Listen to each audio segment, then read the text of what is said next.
Welcome to Suman TV. నేను మీ Suman TV Nag. Biggest news break ఒకటి బయటికి రావడం జరిగిందండి. సో సీసీటీవీ ఫుటేజ్, అది కూడా ఆర్జికర్ కాలేజ్కి సంబంధించినటువంటి సీసీటీవీ క్లించర్ ఒకటి బయటికి రావడం జరిగింది. అంటే ఎవరైతే ఈ సంజయ్ రాయ్ అనేటువంటి అక్యూజ్డ్ ఉన్నాడో ఏం చేశాడు అనేటువంటి దానికి ఒక్కొక్క చిన్న క్లించర్ రావడం జరిగింది. దాని మీద రకరకాలుగా కథనాలు అయితే బయటకు వస్తున్నాయి. అయితే సీసీ ఫుటేజ్కి సంబంధించినటువంటి ఏం జరిగింది ఏంటి అనేది మనతో పాటు ఆ డేటాని రివీల్ చేయడానికి హైకోర్టు అడ్వకేట్ రవీంద్రనాథ్ గారు ఉన్నారు. అది వారి మాటలోనే అడిగి తెలుసుకుందాం. Hello sir. హాయ్ అండి, నాగరాజ్ గారు. సార్, ఈ డేటాకి సంబంధించింది ఒక క్లించర్ బయటికి రావడం జరిగింది. సో దాన్ని బట్టి చూస్తే, అంటే కాలేజ్ క్లించర్ అది సీసీ ఫుటేజ్కి సంబంధించినటువంటిది. సో దాన్ని బట్టి చూస్తే ఏమనిపిస్తుంది? మనకి ఇప్పుడే వచ్చిందండి ఆ ఫుటేజ్ కూడా, సీసీటీవీ ఫుటేజ్. ఆ ఫుటేజ్లో క్లియర్గా సంజయ్ రాయ్ ఎలా ఉన్నాడంది ఆ ఫుటేజ్ కూడా మనం ప్లే చేస్తే కనిపిస్తుంది. అందులో సంజయ్ రాయ్ క్లియర్గా స్పష్టంగా కనిపిస్తున్నాడండి. అందులో ఒక జీన్స్ ప్యాంట్ వేసుకొని, టీషర్ట్ వేసుకొని ఆ లోపలికి ఎంటర్ అవుతున్నాడు. మార్నింగ్ అరౌండ్ 4:03 సమయంలో, ఇంక్లూడింగ్ టైం కూడా మెన్షన్ చేసిందండి. ఈ సీసీటీవీలు 2 రకాల సీసీటీవీలు ఉన్నాయండి. ఫస్ట్ ఫ్లోర్ దగ్గర ఒక సీసీటీవీ ఉంది, 4th ఫ్లోర్లో ఒకటి ఉంది. సెమినార్ హాల్ అన్నది 3rd ఫ్లోర్ దాటిన తర్వాత పైన 4th ఫ్లోరు. అంటే 4th ఫ్లోర్లో ఉన్న సీసీటీవీ ఆ స్టెప్స్ పైన కనిపిస్తుంది ఆ సెమినార్ హాల్కి వెళ్ళే రూట్లో. సో మనకి 2 సీసీ ఫుటేజ్లో మనకు దొరికినటువంటి ఈ సీసీటీవీ ఫుటేజ్ ఏదైతే ఉందో ఇది 1st ఫ్లోర్లో దొరికిన సీసీటీవీ ఫుటేజ్ అండి. సో అందులో ఎలా ఉన్నాడు సంజయ్ రాయ్ అంటే, ఒక జీన్ ప్యాంట్ వేసుకున్నాడు, బ్లూ కలర్ టీషర్ట్ ఉంది, అప్పుడే బైక్లో హెల్మెట్ ఉందండి. ఆయన చేతిలో ఒక హెల్మెట్ కనిపిస్తుంది. ఆ హెల్మెట్ కలకటా పోలీస్ స్టేషన్ తాలూకా యూనిఫామ్లో భాగంగా ఉన్నటువంటి హెల్మెట్. ఆ హెల్మెట్ పైన కూడా ఆ కలకటా పోలీస్ స్టేషన్ తాలూకా ఎంబ్లమ్ ఉంది. ఆ హెల్మెట్ ఆయన చేతిలో పట్టుకొని లోపలికి ఎంటర్ అవుతున్నాడు. కరెక్ట్గా చెప్పాలంటే ఆయన మూమెంట్, లెగ్ మూమెంట్, ఆ బాడీ లాంగ్వేజ్ని కూడా మనం స్టడీ చేయొచ్చండి. అంటే అంతకుముందే విక్టిమ్ని తన కళ్ళలో చూసినట్టు ఒక క్రౌరింగ్ కనిపిస్తుందని మనం జూమ్ చేసి చూసినట్టయితే మాకు కనిపించింది నాగరాజ్ గారు. ఎందుకంటే దగ్గరగా జూమ్ చేసాం, అది అంత క్లియర్గా లేనప్పుడు కూడా కనిపిస్తుంది. ఒక కళ్ళల్లో ఒక రకమైనటువంటి ఏదో ఒక పైశాచికత్వం కనిపిస్తుంది ఆ కళ్ళల్లో. మరొకటి ఏంటంటే 11 o'clock ఆల్రెడీ అక్కడ చెస్ట్ వార్డ్ దగ్గర ఈయన తచ్చాడుతో కనిపించాడు. ఈ విక్టిమ్ ఆయన ఫస్ట్ టైం అక్కడ చూశాడు. ఫస్ట్ టైం 4 జూనియర్ డాక్టర్స్తో కలిసి ఎవరైతే ఈ బాధితురాలు ఉన్నారో ఈవెంట్ ఫస్ట్ టైం అక్కడ చూశాడో, బహుశా ఈయనకి తెలుసు ఆ అమ్మాయి ఈరోజు నైట్ డ్యూటీలో ఉంటుంది మిగిలిన అందరితో కాకుండా. ఎందుకంటే చెస్ట్ హాస్పిటల్ పైన ఉన్నటువంటి ఆ సెమినార్ హాల్ పైన లేడీస్ రెస్ట్ తీసుకున్న రూమ్స్ అన్నీ కూడా ఫుల్గా ఉన్నాయి. ఈ అమ్మాయి సెమినార్ హాల్లో ఉంటుందని ముందే సస్పెక్ట్ చేసినట్టున్నాడు. మార్నింగ్ అరౌండ్ 4:03 సమయం ఈయన పైకి మెట్లెక్కుతూ కనిపిస్తున్నాడు అక్కడ నుంచి. అందులో స్పష్టంగా క్లియర్గా ఉంది. ఆయన కళ్ళల్ని మనం జూమ్ చేసి చూసినట్లయితే ఒక క్రౌర్యం, ఒక పైశాచికత్వం, ఏదో తను అదొక తెలియని ఒక విచిత్ర. మేము కూడా ఈ సైకాలజీ కొంచెం చేస్తున్నాం కాబట్టి ఆ మానసిక విశ్లేషణ చేసి చెప్తున్నాను నాగరాజ్ గారు. ఒక క్రౌర్యం కనిపిస్తుంది 4:03 ఆ సీసీటీవీ ఫుటేజ్ ఉన్నటువంటి ఆ క్లిప్పింగ్ చూసినప్పుడు. ముఖ్యంగా ఇంకొకటి సస్పెక్ట్ చేస్తుంది, ఆయన చేతిలో ఉన్న హెల్మెట్. అది యాక్చువల్గా హెల్మెట్ ఎవరు వాడతారు? అది కేవలం కలకటా పోలీస్ డిపార్ట్మెంట్లో ఉన్నటువంటి పోలీస్ డిపార్ట్మెంట్ వాళ్ళు వాడాల్సిన హెల్మెట్ అది. ఆ హెల్మెట్ ఆయన లెఫ్ట్ హ్యాండ్ చేతిలో ఉందండి. ఆయన లెఫ్ట్ హ్యాండ్ చేతిలో క్లియర్గా పట్టుకున్నాడు. దానిపైన పోలీస్ డిపార్ట్మెంట్ ఎంబ్లమ్ కూడా కనిపిస్తుంది దాంట్లో, ఆయన పట్టుకున్న హెల్మెట్లో. అంటే ఈయన పోలీస్ డిపార్ట్మెంట్లో ఈయన ఒక సివిక్ వర్కర్ కాకుండా ఈయన ఒక పోలీస్ అని ఫీల్ అవుతున్నాడు ఈయన. అవును. ఆ పోస్టర్ మనం చూస్తే, ఆయన నడుస్తున్న పోస్టర్ కానీ ఆయన చేతిలో ఉన్న హెల్మెట్ అని చూస్తే మనకు అర్థమైందంటే ఈయన తనకు తానుగా సివిక్ వర్కర్ కాదు, ఈయన ఒక పోలీస్ డిపార్ట్మెంట్లో ఒక పోలీస్లా ఫీల్ అవుతున్నాడు. ఆ సీసీటీవీ ఫుటేజ్లో మరొకటి క్లియర్గా ఏంటంటే, మరొక ఇంపార్టెంట్ థింగ్, ఏదైతే మనం విక్టిమ్ పక్కన దొరికినటువంటి బ్లూటూత్ మనకి లభించింది, అక్కడి నుంచే మొత్తం ఈ సీన్ అక్కడి నుంచి స్టార్ట్ అయిందండి. ఆ బ్లూటూత్ ఆధారంగానే మెయిన్ నిందితుడిని పట్టుకున్నారు పోలీసులు అక్కడ. ఆ రోజు ఏం చేశారు, ఆ బ్లూటూత్ని తీసుకొని ఇమీడియట్గా పేర్ చేశారు. ఎవరైతే ఆ రోజు డ్యూటీలో ఉన్నారో అందరినీ కూడా మార్నింగ్ అరౌండ్ మనకి ఈ విషయం తెలియగానే 9 o'clock ఏం చేశారు, లోకల్ పోలీస్ స్టేషన్లో వాళ్ళు ఇమ్మీడియట్గా అక్కడ అందరినీ పిలిచి బ్లూటూత్ని పేర్ చేయగానే అందులో ఒక బ్లూటూత్కి ఇది పేర్ అయింది. అది ఎవరిదైనా పట్టుకుంటే అది సంజయ్ రాయ్ది. ఏదైతే ఆ బ్లూటూత్ని మనం పట్టుకున్నారో ఆ బ్లూటూత్ ఈ సీసీటీవీ ఫుటేజ్లో కూడా క్లియర్గా కనిపిస్తుందండి. ఆయన మెడలో బ్లూటూత్ ఉంది వెళ్ళేటప్పుడు, ఆ బ్లూటూత్ కూడా ఆయన మెడలో ఉంది ఆ బ్లూటూత్ వెళ్తునేటప్పుడు. అంటే ముందు మనకి జరిగిన స్టోరీ ఏంటంటే, ఆ బ్లూటూత్ ద్వారా తెలుసుకున్నాం, ఈయన 4:03 ఎర్లీ మార్నింగ్ 4 o'clock 4:03 స్పష్టంగా అందులో మెన్షన్ చేస్తుందండి. ఆయన మెడలో కూడా ఆ బ్లూటూత్ ఉంది.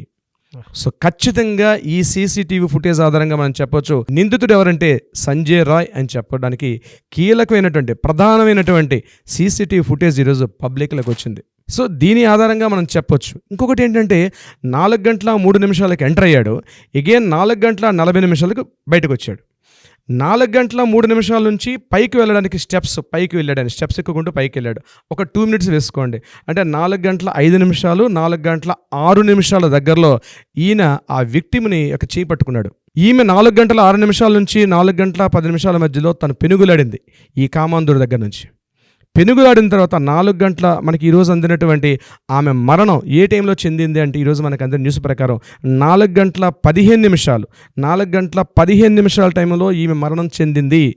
ఈమె ఏ టైంలో మనకి క్లియర్గా అటాప్సీ రిపోర్ట్ వచ్చిందండి. మార్నింగ్ ఆగస్టు 9వ తారీఖు మార్నింగ్ 4 గంటల 15 నిమిషాలకి తన మరణం చెందినట్టుగా క్లియర్ రిపోర్ట్ ఉంది. ఇక్కడ 4 గంటల 3 నిమిషాలకి తన ఇంటర్నెట్ కనిపిస్తుంది. 4 గంటల 6 నిమిషాల్లో తన చేయి పట్టుకున్నాడు. 4 గంటల 6 నిమిషాల నుంచి 4 గంటల 15 నిమిషాల మధ్యలో పెనుగులాట జరిగింది. 4 గంటల 15 నిమిషాల్లో ఆమె మెడని గట్టిగా ఒత్తి, ఏ పార్ట్ని అయితే గట్టిగా ఒత్తితే చనిపోద్దని ముందు తెలుసుకున్నాడు, గట్టిగా ఒత్తి ఆమె మీద బలాత్కారం చేశాడు.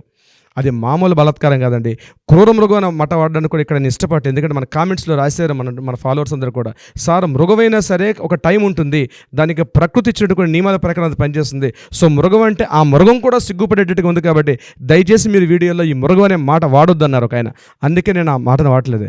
నరహంతకుడు, చెప్పాలంటే పైశాచిక కామాంధుడు. ఈ రిపోర్ట్స్ ఎలా ఈ పదాలు ఎందుకు వాడుతున్నానంటే, ముందు రోజు రాత్రి ఆగస్టు 8వ తారీఖు రాత్రి పూర్తిగా మందు కొట్టి డ్రింక్ చేసి అక్కడ దగ్గర సోనాగచ్చి ప్రాంతంలో ఒక అమ్మాయితో ఆయన అప్పటికే సెక్స్లో పాల్గొని అక్కడి నుంచి మరలా తన ఫ్రెండ్తో వెనక్కి వచ్చి చోట్ల అనే ప్రాంతానికి మరలా వెళ్ళాడు. అక్కడ కూడా తన సెక్స్ వర్కర్తో తను పార్టిసిపేట్ చేశాడు. ఆ సెక్స్ వర్కర్ను కూడా పోలీసు ఇంటరాగేట్ చేశారు. ఆమె చెప్పింది, మేమందరం ఇక్కడ ఇంతమంది ఉండగా వెళ్ళి ఇంత పైశాచికంగా తన కోరిక తీర్చుకోవడం కోసం చంపాల్సిన అవసరం ఏముంది, మేము ఇన్ని వేల మంది ఉన్నాం కదండి. సెక్స్ వర్కర్స్ కూడా అంటే కలకట్టాలో అన్అఫీషియల్గా సెక్స్ వర్కర్స్ చాలా ఎప్పటి నుంచో నడుస్తుంది.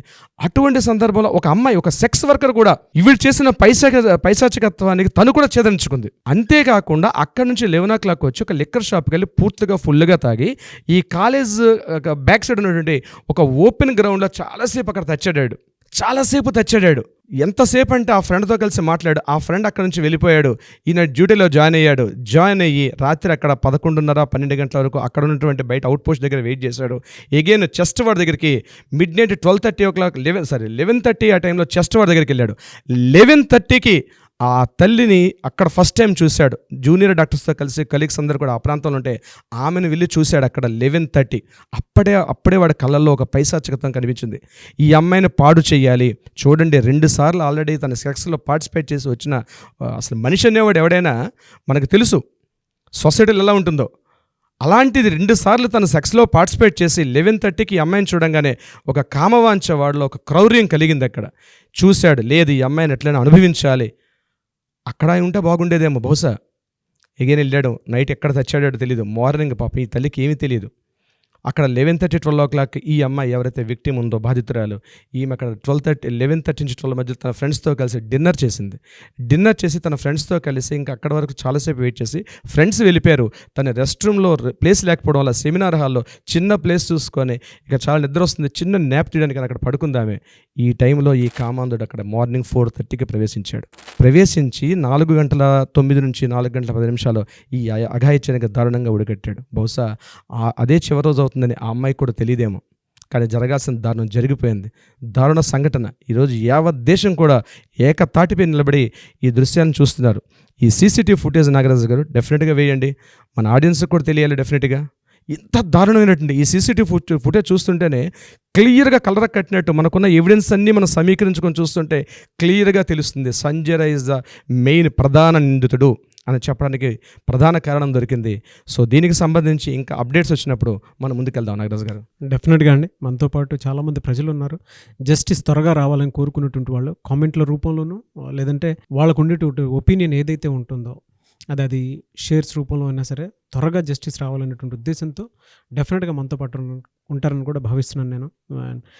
కొత్త అప్డేట్స్ వచ్చినా కూడా దీనికి సంబంధించినటువంటిది డెఫినెట్గా మనం ఆడియన్స్కి ఇద్దామండి. Thank you so much sir. Thank you so much Nagaraju గారు.